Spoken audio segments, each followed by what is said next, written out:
शिवसेना शिंदे गटाला आम्ही कोणताही पाठिंबा दिलेला नाही, असं स्पष्ट मत महाराष्ट्र नवनिर्माण सेनेचे मनसे अध्यक्ष राज ठाकरे यांनी व्यक्त केलंय. त्यांनी आगामी निवडणुकांवर भाष्य करताना शिंदे गटाला पाठिंबा असल्याच्या अफवांना पूर्णतः फेटाळून लावलाय. राज ठाकरे म्हणाले, जेवढं कमी मतदान होईल तेवढा त्यांचा फटका उमेदवारांना बसतो. हे गेल्या 5 वर्षात आपण पाहिलंय. त्यामुळे मतदारांनी जागरूक राहून मतदान करणं महत्त्वाचं आहे. वरळीतील एका पत्रकाच्या व्हायरल झालेल्या चर्चेबाबत राज ठाकरे म्हणाले, अशा कोणत्याही प्रकारचं पत्रक मी काढलं नाही किंवा काढणार नाही. जेव्हा उमेदवारांना स्वतःच्या विजयाचा विश्वास नसतो तेव्हा ते असे काहीतरी प्रकार करतात. मात्र वरळीतील नागरिक सुज्ञ आहेत आणि त्यांना अशा फसव्या प्रचाराचा काही परिणाम होणार नाही. सर, तुमचं एक नावाचं एक पत्र जे आहे ते व्हायरल होत आहे वरळीमध्ये. देशपांडे यांनी त्यांच्या तक्रार सुद्धा दाखल केलेली आहे. आपण शिंदे गटाच्या उमेदवाराला पाठिंबा दिला असं या पत्रामध्ये म्हणतो. मला सवय अशा प्रकारची काढणार पण नाही. मुळात ज्यांच्या पायाखाली जमीन सरकलेली असेल, मी आत्ता पाहिलं,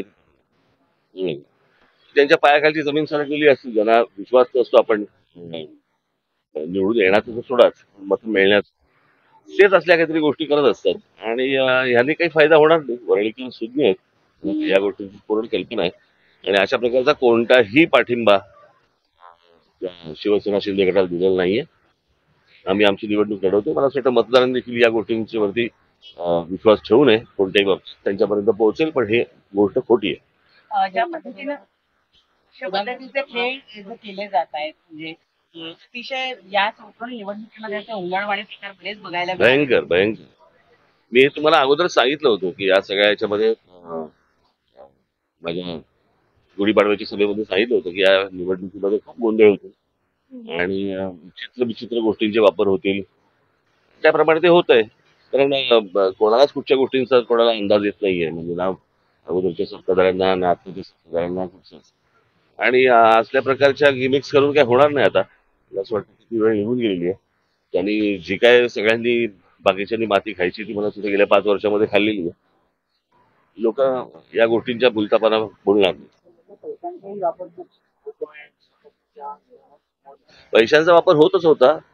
सध्या खूप उघडपणे होत.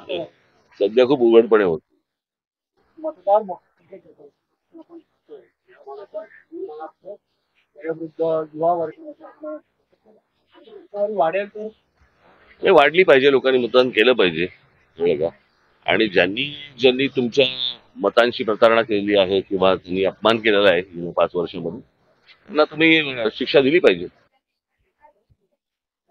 नाही, मला त्याच्या डिटेल मला माहिती नाही. मी तुमच्याकडे पण बातम्या पाहिल्या, पण त्या बातम्यांमध्ये काही फारसा डिटेल्स नव्हते.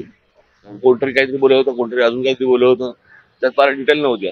एक डिटेल माहिती घेऊनच सांगू शकतो असं काय बोलतो. गेल्या 72 तासामध्ये अनेक नेत्यांवर हल्ली होताना बघायला मिळतात. गाड्या फोडल्या जात आहेत. अशा पद्धतीची सध्या परिस्थिती होते महाराष्ट्रात. काय या लोकांनी विश्वास गमावलेला आहे लोकांचा आणि त्याच्यातनं ह्या सगळ्या गोष्टी होत आहेत. आज कोणी या गोष्टी ठामपणे सांगू शकत नाही. आता गेल्या निवडणुकीत हा कुठे होता आणि आताच्या निवडणुकीत कुठे आहे, त्याच्या अगोदरच्या निवडणुकीत कुठे होता, अशी जर समजा ह्या सगळ्या गोष्टी दलबदली प्रकार व्हायला लागले, मला असं वाटतं ह्याचा एक राग